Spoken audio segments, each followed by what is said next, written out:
So I recently read your book, Caesar and the Lamb, and I also recently heard you give an interview which touched on a topic that I've been wrestling with for quite a while now, and that's the topic of sacralism, which I don't think all that many people are probably too familiar with. But I thought that this would be a really good interview to have because I'm just finishing up a season on propaganda and truth, Mhm. and sacralism, it strikes me as an extremely subtle form of propagandizing.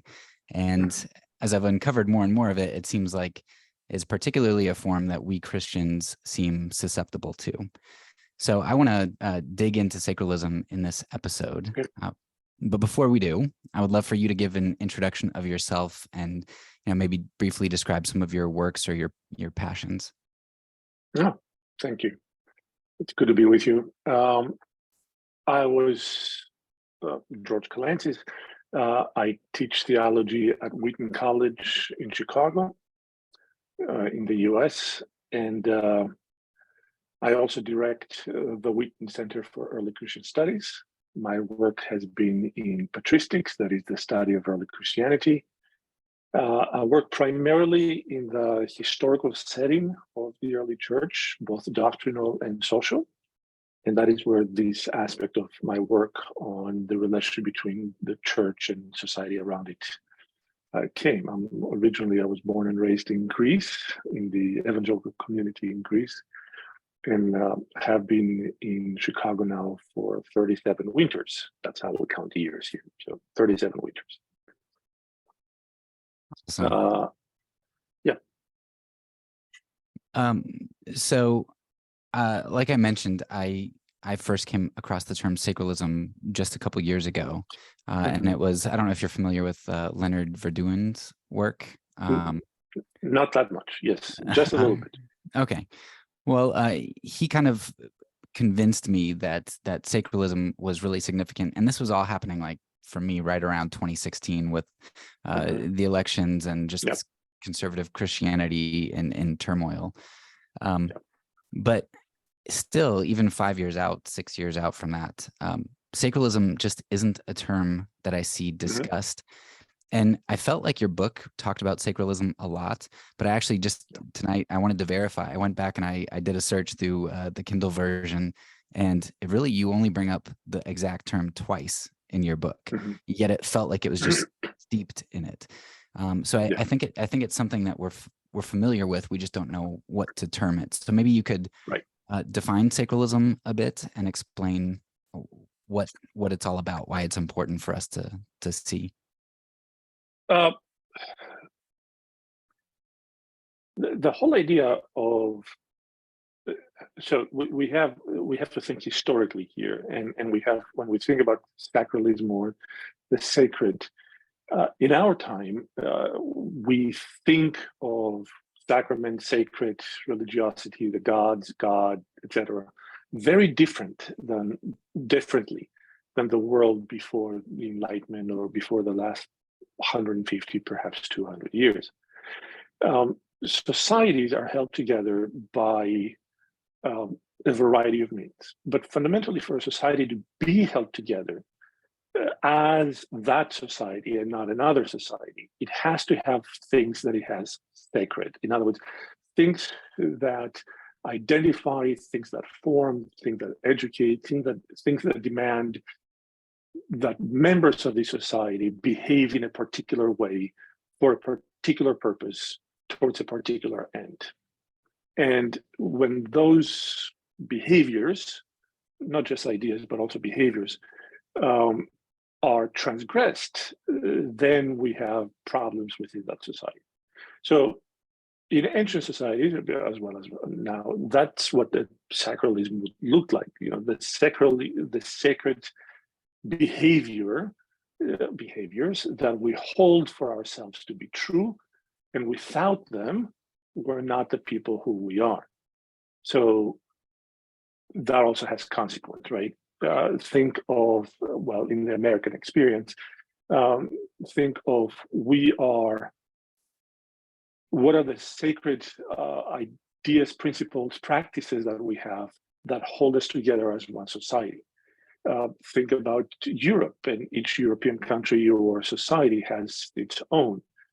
Think about Christians as a group, if that can be held in a global sense as such.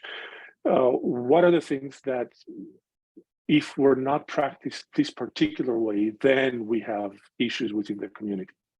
So a sacral society, as you define it, is a society held together by the sacred. What is that sacred? It can be an ideology, it can be a religious idea, it can be a creed or set of creeds, but it's also fundamentally practices, expressing practices. Think of baptism for Christians, which is a fundamental behavior. For whom is it? To what end is it? How is it to be enacted? Or in Christianese, we would say, in whose name are you baptized? Right? What formula do you use to be baptized? Or think of the Lord's table or the Eucharist or the Lord's Supper. Do we divide according to the words we use and the practices we have? And then one has to think of what offering or sacrifice, in the language of sacrifice, that is used within our social endeavors. One has to think about, I just came from a tour of 5 countries with students for 6 weeks. And every country we went to, somewhere in their capital, has a tomb of the unnamed soldier. And the language in front of that would be of sacrifice. These are the people who have sacrificed. Well, what does that mean? That's religious language. That is not a civil language. A sacrifice is an offering to something and someone. Who is that someone? Is it a deity? Is it a set of deities? What is it? We think of soldiers who sacrifice themselves for the what? We say for the good of the country, for freedom, at the altar of what? This is our religious language in which we're very, very steeped, but don't understand. Yeah, I think it seems like we think of idolatry and those sorts of things as being something of the barbaric past, where you have these graven images that are sitting in front of you, and we don't recognize some of these things. Like, when you're talking about the Tomb of the Unknown Soldier, it also triggered in my mind, I think it's in the Capitol building, they have the apotheosis of Washington, this big mural. I mean, that's a religious term right there. Or the Lincoln Monument, right? In this temple, and then it calls him a savior. Like, in this temple is our savior. So we've got this kind of stuff all over the place. Why don't we see it like we can see it when the Romans did it, but we can't see it when we do it? Yeah, because, and I argue that both in writing and I want to test this out also with you, because we have fallen into a verbal habit and narratival habit. We use the expression in the Western world, especially in the US, of a separation of religion or church and state. And that's just simply a mental concept. It is just simply an idea, not practiced, but it informs the way we see the world. We see ourselves as desacralized, even though we're fully sacralized. So we tell ourselves a story that no, we're not. We don't believe or function the way pre-Enlightenment people did, because we understand that there are no deities behind healings and springs and the wind and all that. We are what we call a secular people. But in reality, we're anything but that.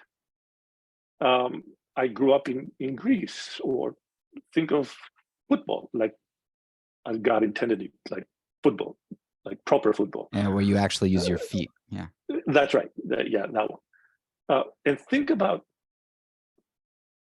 how often it is spoken in religious terms. So and so is our God, right? We're talking about player. and we say, yeah, we really don't mean it. Really? Then why do you clash with the other team physically, like battles, people in stretchers, right? Throwing rocks and behaving that way. Is that not a religious relationship? Is not a sacral, sacramental relationship? The same thing in the US we have with every aspect of life. We have a bad habit of singing the national anthem or raising the flag at the beginning of basketball games or American football games or whatever it may be. What does the national anthem have to do with a sport event itself? Well, it's a religious practice. It's not a civic practice. It's a religious practice. And rather, it is a civic religious practice. I do an exercise with my students quite often in class. Many of them come from public schools. Some of them come from private schools, et cetera, et cetera. But most of them come from American educational system.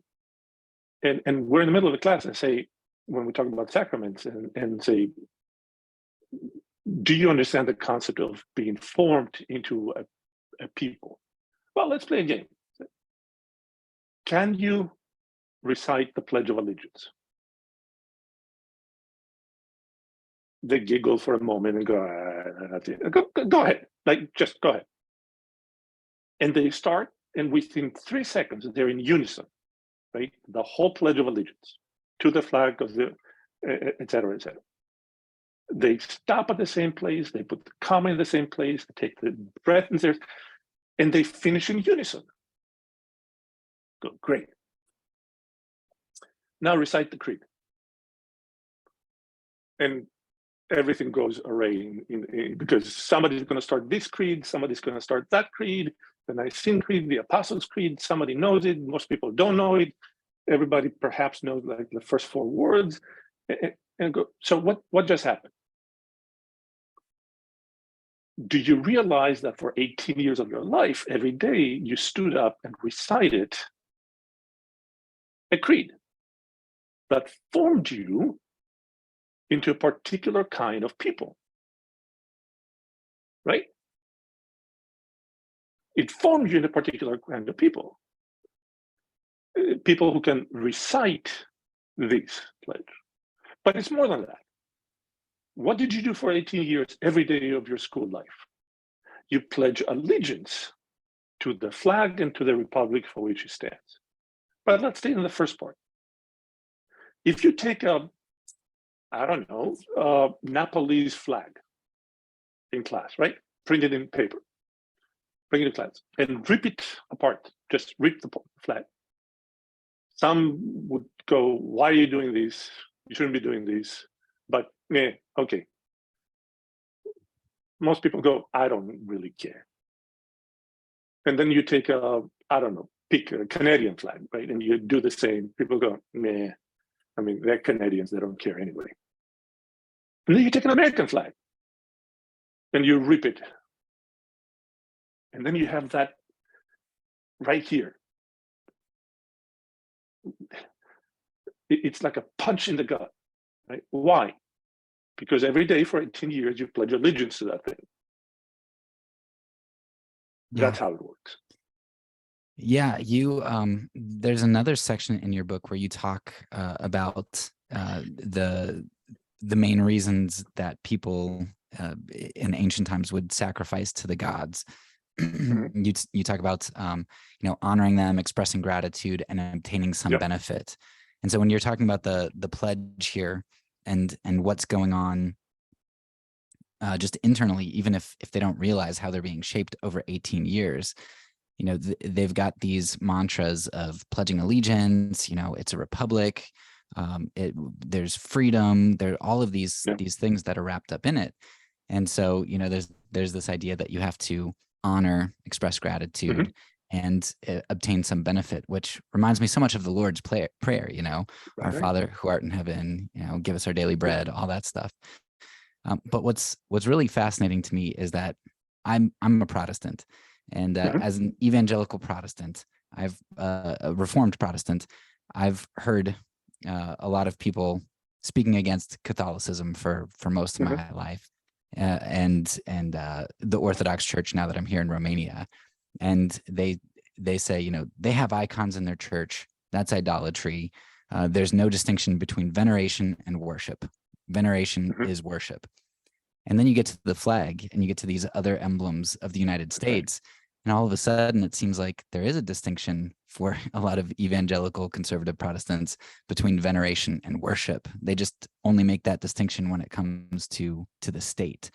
So I'd love for you to maybe expound a little bit on, you know, is this just veneration? Are people just venerating these symbols, or is this worship? Like, how would you distinguish that? I don't think it's actually only veneration. If it was such a distinction, veneration rather than worship, then one would not kill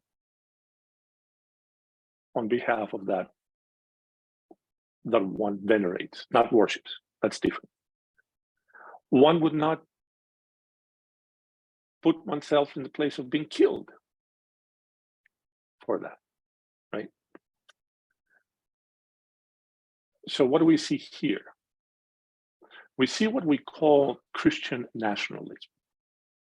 We see, in other words, worship misplaced. It may, in a theoretical level, at some abstract concept, be conceptually, do you see how many qualifiers I put there, treated as respect. We wouldn't use the word veneration because it seems very Catholic or Orthodox, rather than worship. Yet the action itself and the language we use is of worship. We sacrifice at the altar of freedom. That's worship language, right? As you said, the apotheosis that we have from our currency to our statuary, right? That's not veneration. That's worship. And how do you know that? I dare somebody to deface that. Then will you see what you actually worship. Yeah, exactly. And we see that everywhere. January 6th of a few years ago here in the United States was a prime example of that, right? And we forget that the veneration, John of Damascus in his homilies in defense of the icon, veneration is a different order of relationship than worship is. Why? Because I worship the one who actually is, as John says, the Damascene says, that is God, right? I venerate the one whose example or whose person or the story or I respect. But I don't kill for the one I respect. Oh, that's a great distinction. Right? Yeah, I like that. You know, it's talking about this, there are a lot of ways that I think we are too hard on people from ancient times, you know, thinking that they're just these ignorant barbarians who did stupid things like bow down to you know, graven images, when we're doing something similar there. But there's another way that I feel like I've seen sacralism kind of pop up a bit. And it was, I think it was Hannah Arendt. She wrote a bunch of different political works, but in one of those works, she talked about how the United States was really centered around this mythology of origin, like a foundation. And it was really fascinating to me, because as I was trying to figure out what topics I was going to do in regard to religion and the state and things, I came across two ancient documents, the Donation of Constantine and the Marvels of Rome. And both of those documents were used in different ways, but they were basically propaganda pieces. And the way that they functioned was they said, okay, here's The Marvels of Rome was the most interesting one to me, because it's basically saying, that you've got Noah building his wall around Rome, and so Rome and Noah are associated, the patriarchs, and you're like, that's just so ridiculous that you need an origin story of that magnitude to justify who you are as a people. Yet it seems like the more I study about American history and the things that we don't want to come to light about our past, and the things that we do highlight, and the hills that we want to die on in order to protect certain ideas about our origins, I'm coming more to the realization that we're really not different than the ancients in regard to our origin stories. It's just we think our origin stories are more believable than Noah building a wall around our city. So maybe you could talk a little bit about what is the role of origins, and why are foundations, origins really a part of sacralism and important for the social bonding? Well, Elizabeth Castelli has a great book called Martyrdom and Memory. And she deals with the very concept of how narrative, storytelling, forms people into the people they are.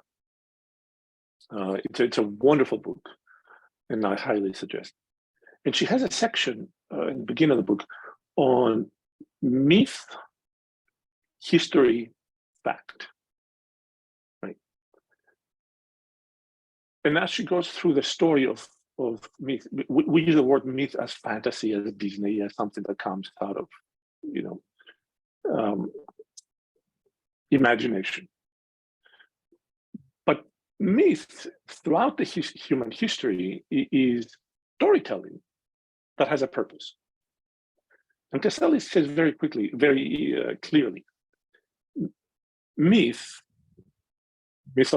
speaking mythologically, it has a purpose, and that purpose is to unify the past so as to provide a unified present for a hopeful unified future. In other words, we tell stories that unite the past into the people we want to be today and in the future. That's how storytelling works. Romans had the same thing. Ancient Greeks had the same thing. Sumerians had the same thing. Everyone has the same thing. Why are who we are today? Because of here where we're coming from. Was this not great? We have a great story. Nobody begins, well, we were a bunch of idiots who knew nothing about nothing, and whoop, here we are today.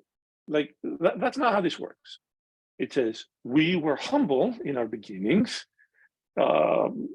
Tribes were disunited, but there was this figure or these figures who, with the aid of the gods, united us and turned us towards the blessing of those gods, so as we can worship properly and well the gods or the god or whatever that is, who then bestowed upon us virtue, power, success, continuity, 1,000 years of success as the Romans had by the time of Jesus or the early church, right?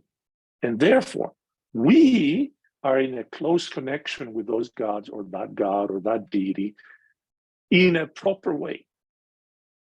When we come to the time of the early church, or the early Jesus and the first post-apostolic period, Rome has been Rome for 1,000 years. It has been Rome for 800 to 1,000 years. By the time of this Augustan or the Julio-Claudian period, they're the greatest empire that has existed.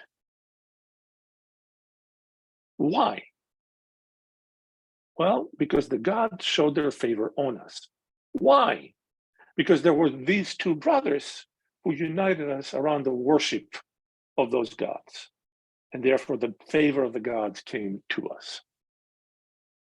That's how origin stories work, right? And the purpose, the idea is that we unite them as a people. So today, if you have out of a unified past, a unified present, we are not going to go against that narrative Because if we do, then we run the risk of incurring the wrath of the gods or the withholding of blessing from the gods. Yeah, I think it was actually on page 1 of your book. You said something to the extent that narratives are character formative. That's right. And that's just something that it seems hard for me as an individual American. I think it's very difficult for a lot of Westerners and especially Americans who think that we're individualists to feel like we're reliant on these symbols and on these narratives to define us, because I define myself. Well, maybe. It's almost like, think about what is the quintessential American locus place? Well, the mall, right? Every teenager goes to the mall to be an individual, right? And everybody comes out looking the same. Why? Because the stores are owned by like 4 companies. All the stores, the myriads of stores are like 4 or 5 companies, right? That's the idea. So we have a narrative of individualism, which is the key ingredient of the Enlightenment, but we actually don't function like that. And if the last few years, call them 6, 10, whatever you want to bracket them, 20 years, have shown us here in the US, is how storytelling forms us into groups of people who have separate identities. If one is consuming the Fox News ecosystem versus the MSNBC or CNN or whatever else ecosystem, these are not the same groups of understanding how history works and how current events actually function. We inhabit 2 different worlds in the same neighborhood because of storytelling. But even further back into the story of origins, right? We speak here in the US of the founding fathers as Christians or Judeo-Christians. I don't know when the Judeo came into the Christian thing, but Judeo-Christian value, right? Who are the founding fathers? Well, late 18th century landed aristocrats. So what about 1619? So what about 2 centuries before that? That's not the founding of our country? That's not part of our story? We suddenly just plopped into the 1770s? Is it a sui generis movement? And when we say they're Christians, or the country is founded on Christian values, what are you actually talking about? Forgiveness of debts, love of enemy, peacemaking, meekness? Are those not the Christian values on which Christian community is founded? What other Christian values are we talking about? But the narrative of this is a Christian nation has overtaken the reality of the story. And it has formed us into a people who see ourselves as therefore blessed by the God of the Christians because we have behaved in this particular way. Without asking, what is this particular way? Slavery? The Trail of Tears? The Civil War? I mean, what exactly is it that is Christian in this founding of this Christian nation? Yeah, that reminds me of jumping all over the place here, but it's good. That's okay. Give me a second just to find it. Yeah, so sacralism is something that I think you highlight really well in your book that fits right here. You're talking about ignoring certain parts of our past and kind of highlighting the good things. But it does 2 essential things. I think you say, basically in summary, you say that it distracts us from the negative, and it also is able to dissipate guilt. So it can give us a sense of control and a sense of absolution. Yeah. So we have security and control when we're part of a unified group. We feel secure in that group, but we also have absolution in that guilt can be diffused among all of society rather than being borne by me, the individual. So, for example, when the U.S. came together around the flag after 9/11, I felt invigorated, and I was part of a group. And even though we were attacked, we were good, and we weren't going to be able to be kept down. So I had some peace from that. But conversely, after the unjust invasion of Iraq, I didn't feel guilty, even though I had voted for Bush.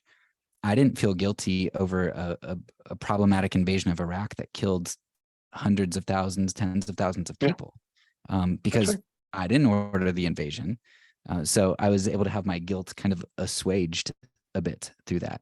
So maybe you could talk a little bit more kind of, I know you expounded on slavery and kind of our history and that kind of stuff, but maybe you could talk a little bit more about the function of sacralism and group identity in helping us to dissipate that guilt and give us a sense of control. And the example that you used is a very good example. It's not the only example. Think about Manifest Destiny, right? The movement westward, the imperial colonization of, let's say, the Philippines and everything else in between, or the continuous expansion of the American empire throughout the 20th century, especially after World War II, right? Not my fault. I didn't participate in that. Yet I drive on roads that are created by the funds that come from that. Or the current debate of, I don't have slaves, my family didn't have slaves, why am I guilty for slavery, right? That's guilt is dissipated into that.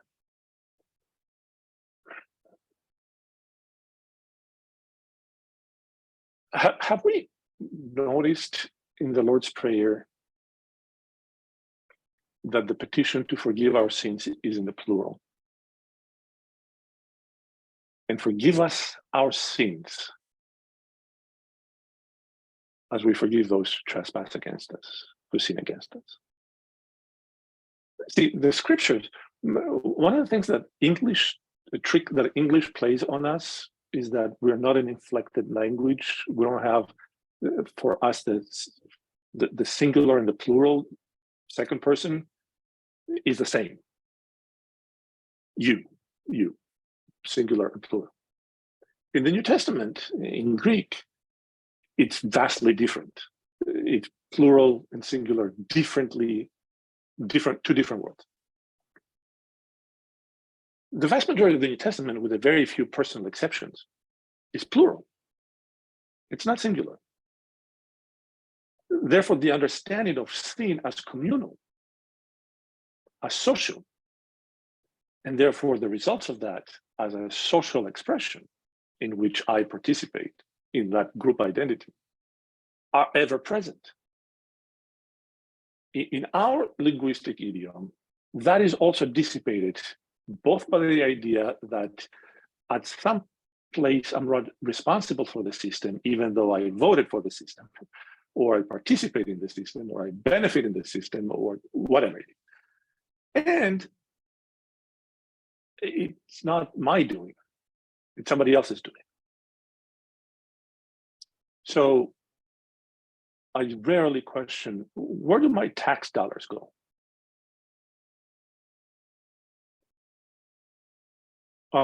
Who knit the shirt that I wear? Where did it come from?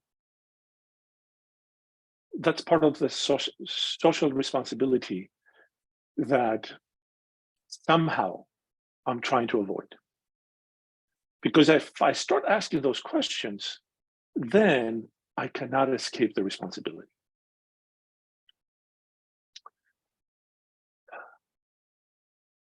What do I do as a citizen of a country that has responsibility for the outward and the inward expression, foreign policy and domestic policy of the government I support? Am I responsible for it? Or my responsibility ends after I cast my vote. Is my place as a Christian to hold the state accountable, both as an individual and as a collective, the church, capital T, capital C?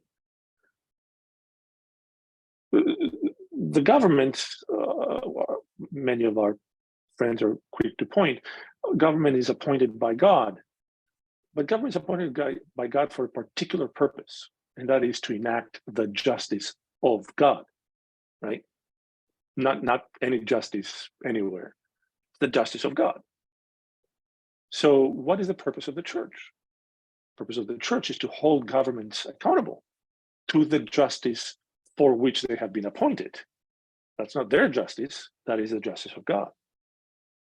So when in a narrative that tells me that I am somehow separated from the civic religion that is our life together, the sacredness of the space that we occupy together, even the very fact that some of us could argue that perhaps we have transformed secular and sacred as two different domains when they never were, then that absolves me of responsibility for which I should be fully accountable.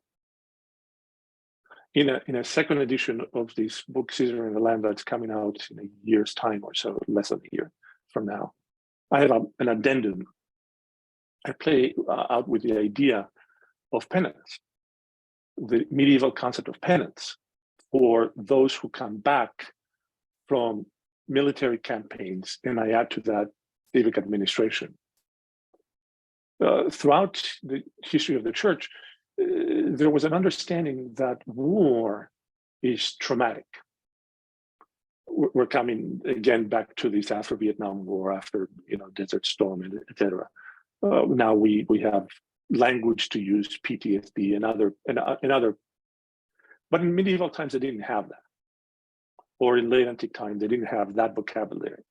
But what they knew, as Basil of Caesarea, the bishop, said, is that bloody hands cannot come to the Eucharist.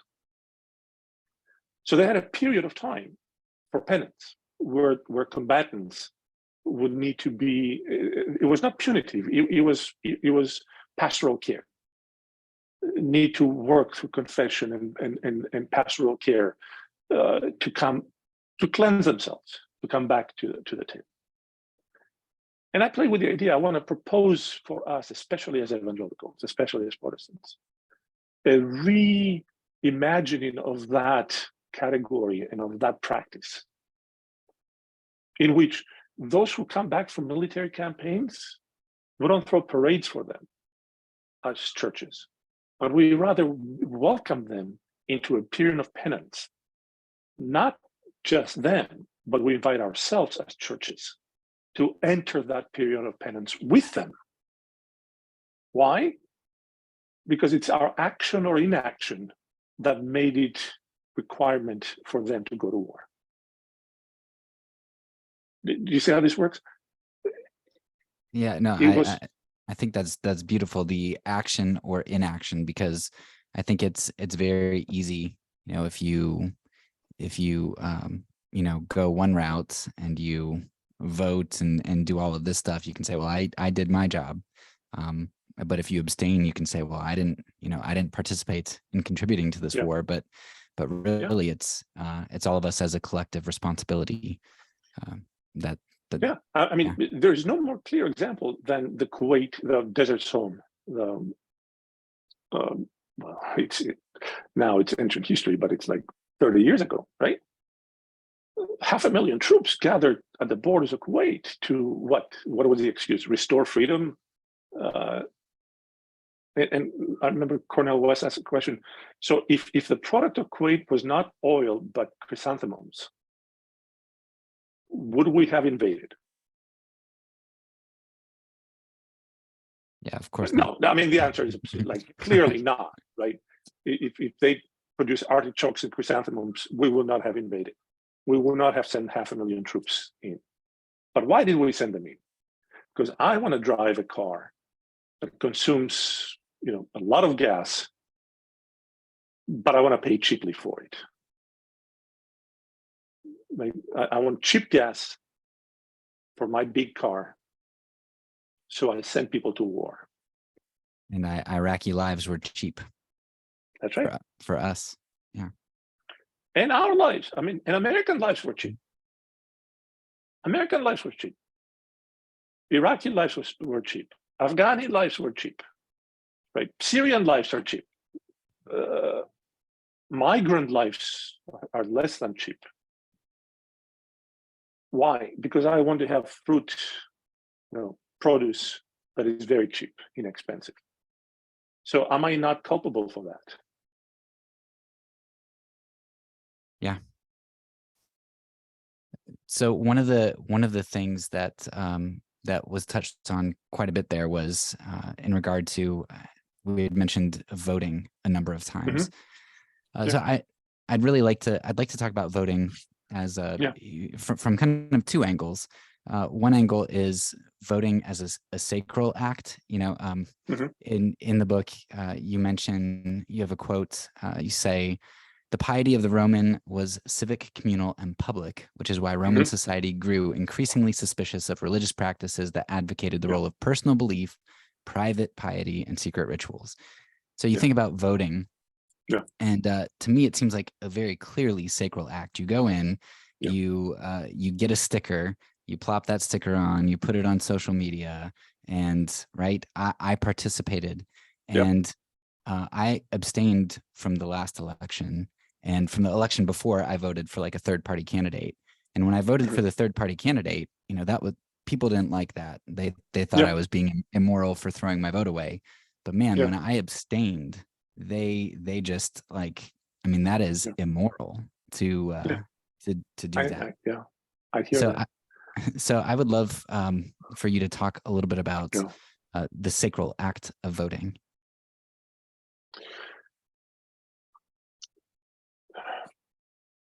If you agree with that, if you agree that it's it is primarily because it is one of those binding public acts that we do as society. I'll start by saying that I always vote. I always vote. I stand on the first Tuesday morning of November, 5:30 in the morning. I go to my to the high school down here, stand in line, get my ballot, and I always vote exactly the same way. None of the above. I don't do Jesus or Mickey Mouse or whoever, because that's just silly. In European societies and others, we have a long tradition of the protest vote, the blank vote, as an option, and those are always tabulated at the end and shown as a result. In the US, we don't have that.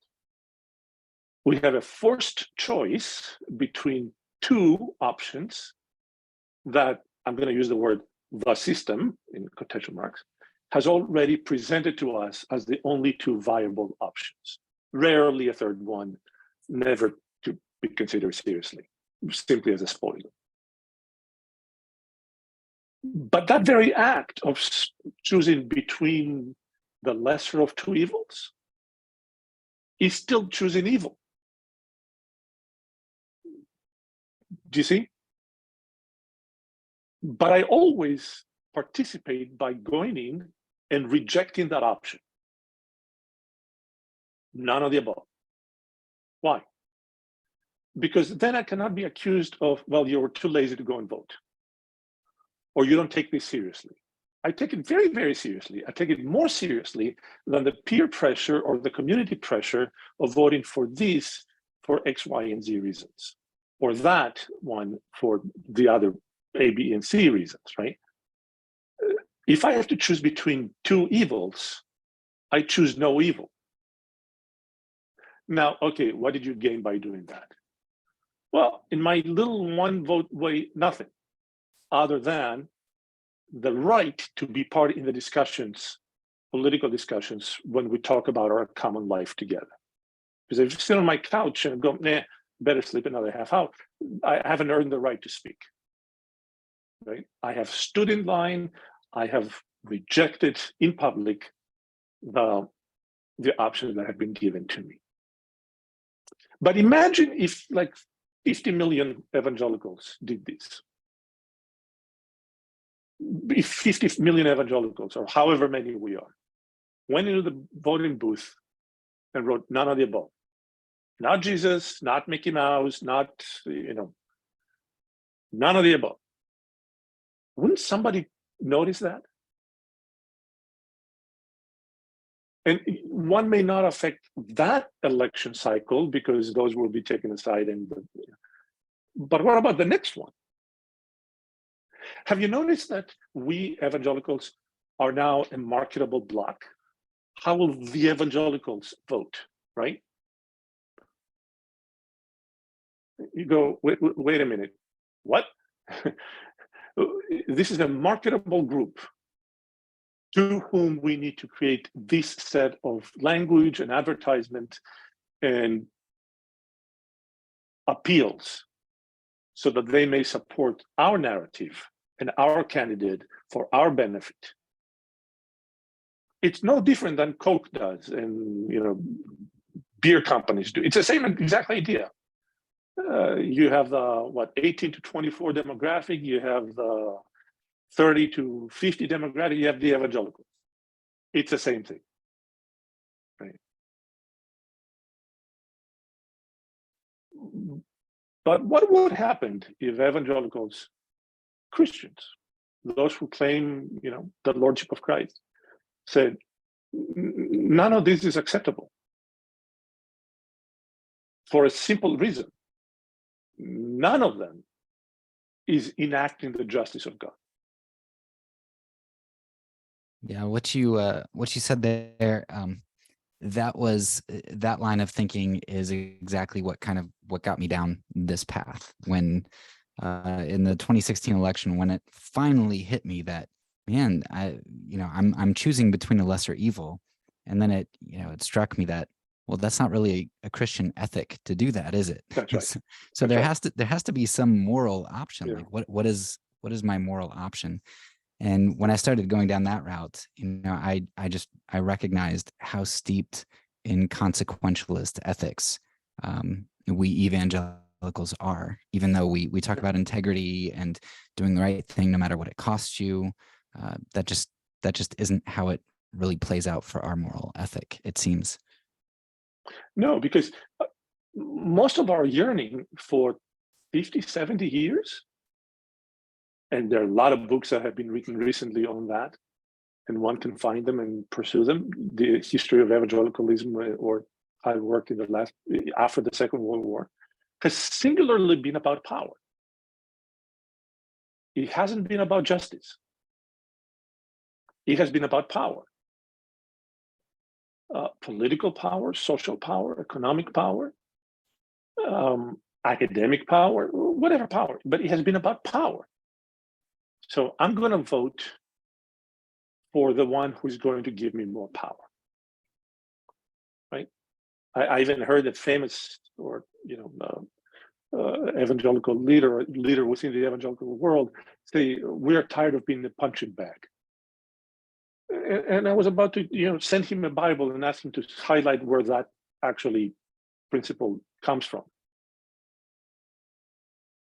Like, no one has read Paul's description of his own life.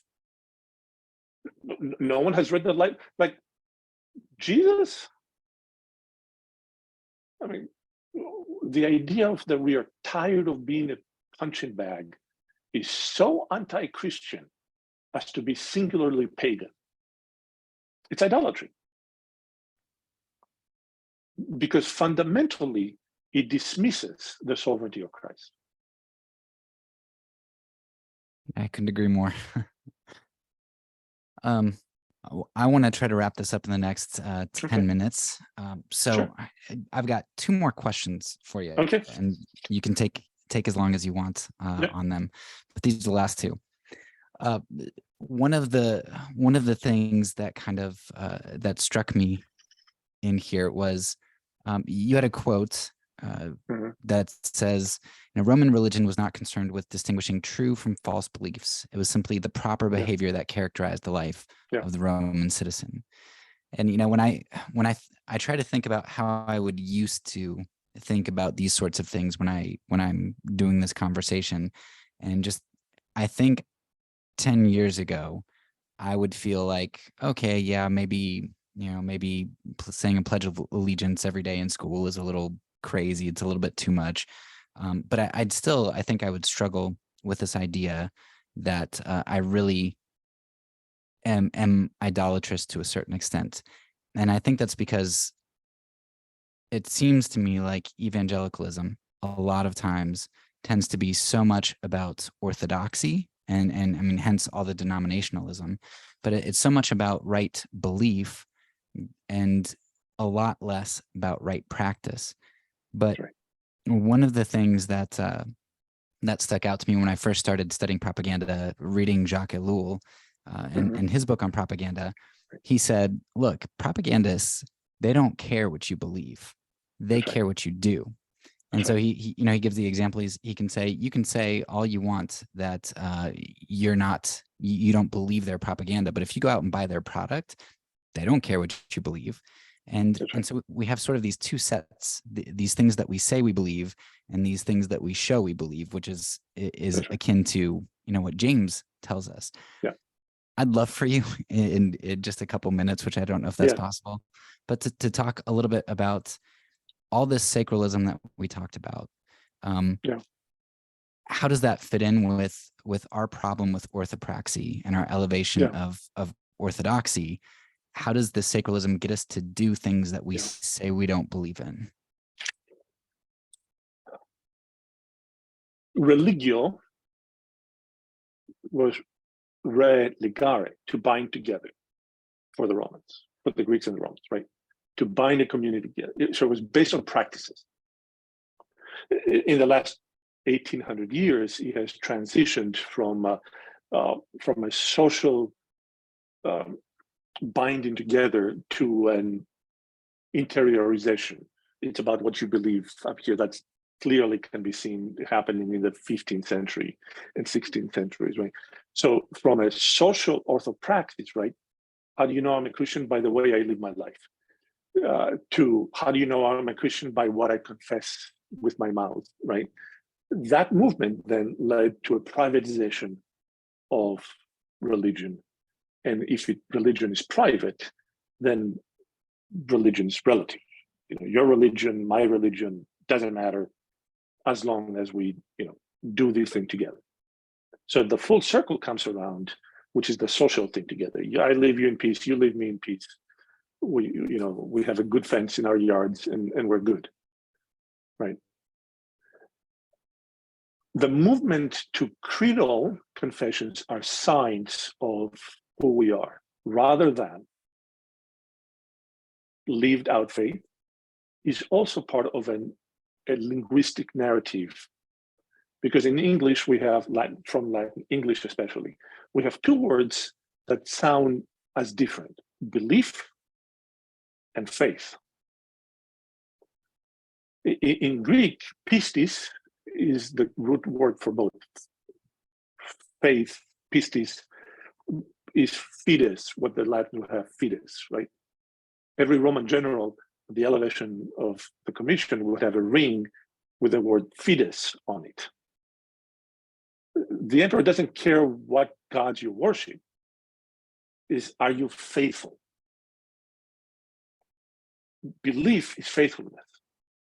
Pistis is pistotis, right? Faith is faithfulness. How do I know your faith? By the way you walk your life. I play another game with my students to say, take your index finger and point to the part of your body where faith resides. And they go, okay, my head. Okay, others go, oh, my heart. Go, great, others go, I have no idea what you're talking about. But I always lead them to see that actually they should be pointing at the bottom of their feet. How you walk your life, right? Now, here's the difference. For the Romans and propagandists and the American, every civil system, I really don't care which God you worship, or any God, as long as you do the proper things when we all do them together, right? Pay your taxes,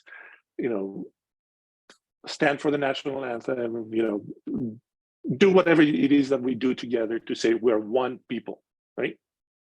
Go to the fireworks on 4th of July, like the things we do as one people. But for the Christian, it's the other way around. I do the things I do because I belong to the God whom I confess with my mouth. It's the difference between, I would say theologically, etiology and teleology. The Romans did things together to be one people. Christians do things, particular things, because they are this kind of people.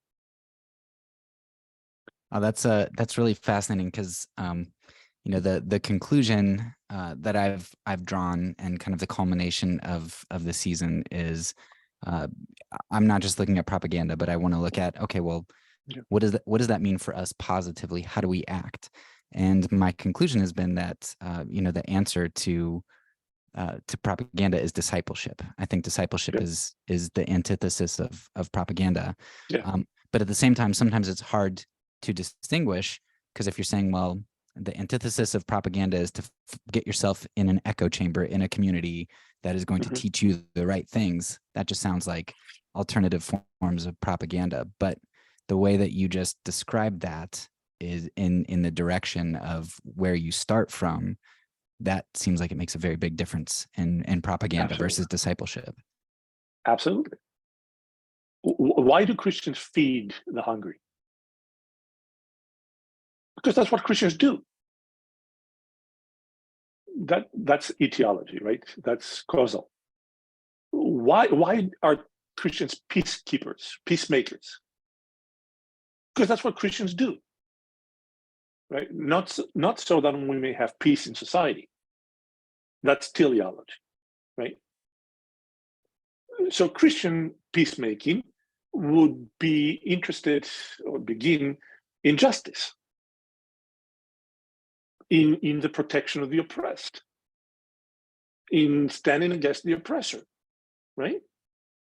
Hopefully, bringing oppressor and oppressed together in a amicable, peaceful resolution. If not, the Christian doesn't stand in the gap in the middle between oppressor and oppressed, worried and afraid about the violence inflicted upon oneself. Why do nations engage in peacemaking? So that they may have profit. Prosperity, profit, it's the same thing. Those are two different things, two completely different things. And that's what we forget. Propagandists, or in any sense, say civil religion, want you to behave in a particular way, regardless of who you are. Christians flip that and said, because I am who I am, I behave this particular way. And that last 5 minutes is gold for me. It's helping to make so many connections, and I appreciate that insight. What's the other question that you had? So yeah, last question for you. How do we fix this? Where do we go from here? How do Christians unpropagandize themselves? How do I unpropagandize myself? And then step 2, how do I then in my community help us to see these things and change direction? Yeah. The first principle, the first step in peacemaking is to see the problem. to see the conflict. Recognize it as conflict. The first step in this discussion is to recognize the problem. And the problem is that we're more deeply affected by civic religious formation than by religious formation. The state in all its instrument, the capital T, capital S state, right? Not the state of that. The state has a lot more influence on us than the church does, the gospel does. A last game I use in class is I ask students to close their eyes. And I give them about 10 minutes for the giggles to go. Well, and then I say, I want you to paint a picture. I'll give you 20 seconds. If you project yourself out 15 years, let's say, it's easy to do. They're 20 years old, they can do that. What does success look like? Paint a picture. And I give them about 20 minutes, 20 seconds. They don't need more than that. For most of them, immediately they have an image in their head, right? They're university students. They go, I know what it looks like. And then I ask them, I don't ask them for that image, that's their own. Who gave you that image? Who formed for you that that is what success looks like? Your family, your community, movies, the mall, somebody framed for you and says, this is what success looks like, right? That's discipleship. So how do we fix this? How do we address this? As churches, we take discipleship back from a methodology to a way of life. The Book of Common Prayer has a practice that my church engages in that I find extremely annoying and irritatingly difficult to do. And that is, and it has the words right there, it forces me to pray by name for those in authority.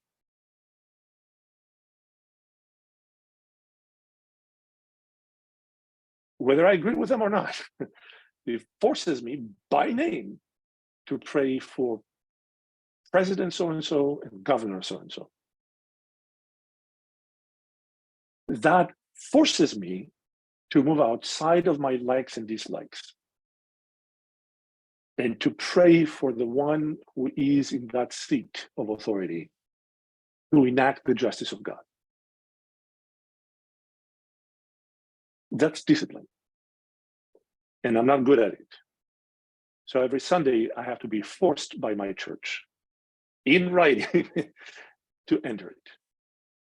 And slowly, the animus goes away. And slowly, the dislike goes away. And slowly, the petition for the good of the person and the good of the office comes in. And slowly, I'm asking the question, so what is my role in this? And slowly, I'm starting saying, well, can I then live in that place and drive that car and wear this shirt? It's a slow process, but it has to begin in the recognition that Christians do not act the way we do so that society may change. That we act and behave the way we do because of who we are, regardless of the other social pressures that force us to make choices. If you end up with two bad choices, there's always a third one. I don't have to accept the two choices. I have to look for the third one. And the third one may be none of the above. Good stuff. So essentially, we maintain faithfulness and trust God for effectiveness. Yeah. We're not called by God. Nowhere in Scripture are we called to change society. What we're called to is to let the Holy Spirit change us. That's the end. That's the beginning. That's the end. That's it. That's the game. Right. Well, thank you so much. I Thank appreciate you. you giving up an hour of your valuable time, especially this time of year. It meant a lot and it helped me, and I know it'll help other people too. Thank you. It was a pleasure, honor to be with you.